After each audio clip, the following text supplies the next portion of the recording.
Hey guys, it's Andrew from Cardinal Kia. In this video, I'm going to show you how to assign your custom buttons in the newly refreshed 2024 Kia Sorento. I have in front of me here an EX 2.5 turbo all-wheel drive in Gravity Gray. Let's get started. Okay, so to start us off, we have two custom buttons that we can assign a function to. One of them being on the left side of the steering wheel here, which is the solid star. And then down here in the control center, when infotainment controls are showing, we have an empty star button. So what we're going to do is we're going to go ahead and press this one on the steering wheel, and it's going to pop up on your infotainment screen and ask you what function you want this button to do. And we can choose from a list in here. So we have our options, and one of them is a shortcut to your driver assistance settings. So that's if you want to adjust any features of the car, including your safety features, with just a quick shortcut. And I'll give you an example on the screen where that takes us. Then you also have the option to use the quiet mode, which I'll get into detail on that, but essentially just cuts out sound and makes it a little quieter in the car.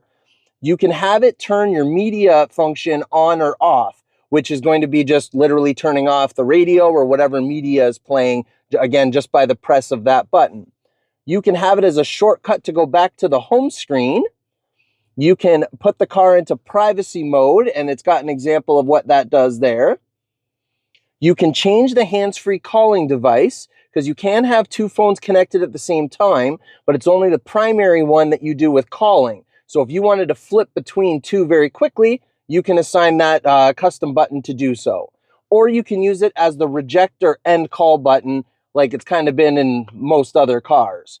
Now, if we were to go and press the empty star button in the infotainment, then we have some similar options, but you can also assign that one to turn this display on or off. So if we were to touch that, for example, and then now press our button down here, now we've turned the infotainment screen off. Whatever you're listening to will still continue to play, but you can then either press that button again or just tap on the screen and it brings it back.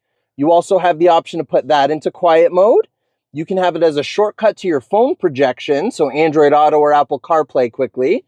You can go into your regular phone options if you want to view the dialer or your contact list or your recent calls. Again, we can have it go into the driver assistance settings, or you can have it as a shortcut to go into Bluetooth audio if you just wanted to stream any music or media from your phone without going as far as Android Auto or Apple CarPlay. Now, if you were to assign something to that button, again, we're going to exit out of there. Again, I go to press this one, that's the display off.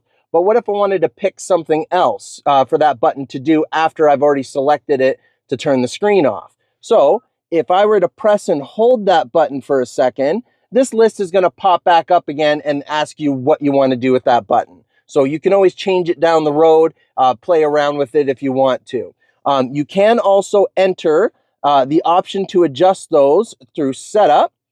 And then if you were to go to buttons down in the corner there, then it will bring up again here where you can choose which custom button you want to adjust. And that's how you do it. Thanks for watching, guys.